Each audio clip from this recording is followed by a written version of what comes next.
મોટા સમાચારની વાત કરીએ તો ગુજરાતમાં એસઆઈઆરની પ્રક્રિયા બાદ ડ્રાફ્ટ યાદી જાહેર કરાઈ છે।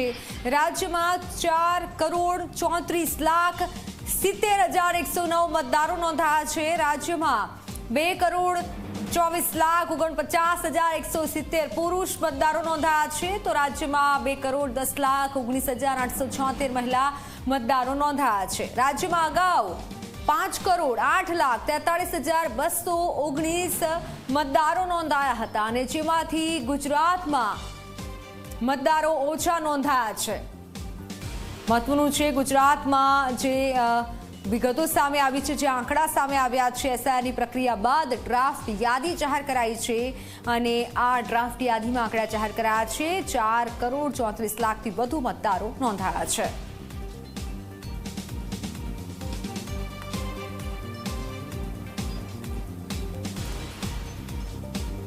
તો સંવાદદાતા દુર્ગેશ જોડાઈ ચૂક્યા છે। દુર્ગેશ, હાલ જે યાદી જાહેર કરવામાં આવી છે, આંકડા જાહેર કરવામાં આવ્યા છે, એસઆઈઆરની કામગીરી પણ પૂર્ણ થઈ છે, બધું જાણકારી।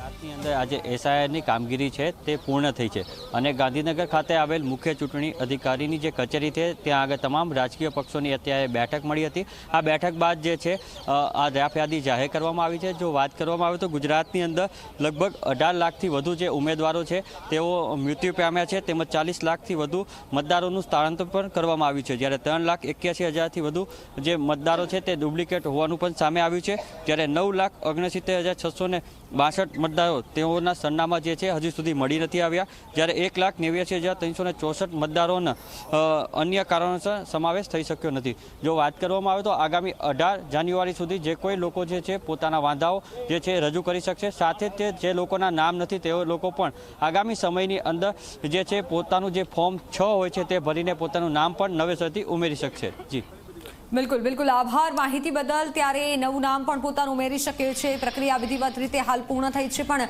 રાજ્યમાં એસઆઈઆરની કામગીરી બાદ પ્રક્રિયા બાદ હવે ડ્રાફ્ટ યાદી જાહેર કરાઈ છે। મહત્વની ડ્રાફ્ટ યાદી જેમાં મતદારો નોંધાયા છે, 4,34,00,000થી વધુ મતદારો નોંધાયા છે અને 2,24,00,000 જેટલા પુરુષ મતદારો નોંધાયા છે અને 2,10,19,876 મહિલા મતદારો નોંધાયા છે। મહત્વનું છે રાજ્યમાં અગાઉ 5,08,00,000 મતદારો નોંધાયા હતા અને હવે જે યાદી જાહેર કરવામાં આવી છે તો ગુજરાતમાં 73,73,110 મતદારો ઓછા થયા છે। આ 73 લાખનો આંકડો સામે આવ્યો છે।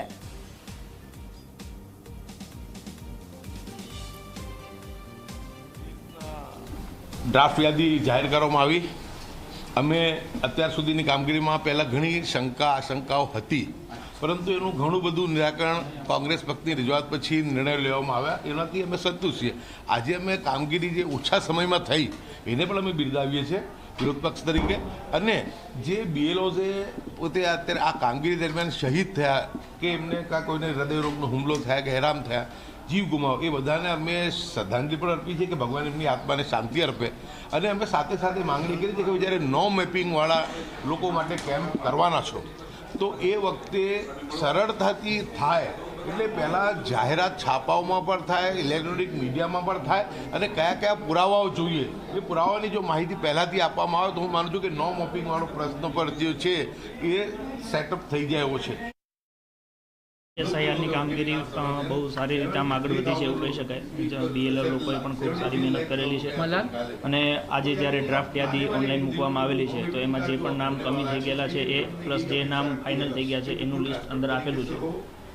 ખાસ જે અમારે આમ આદમી પાર્ટીનો ચિંતાનો વિષય હતો, અમારા ધારાસભ્ય શ્રી ચૈતરભાઈ વસાવાએ ઇલેક્શન કમિશનને આગળની મિટિંગોમાં કહ્યું હતું કે મોટાભાગનો આદિવાસી સમાજ છે એ બહાર સ્થળાંતરિત થયેલો હોય છે, તો આજે એમને એ વાત ઉપર પણ ફોકસ કરીને જણાવ્યું છે કે મોટાભાગે ગામડાના વિસ્તારમાં રેશિયો બહુ સારો આવ્યો છે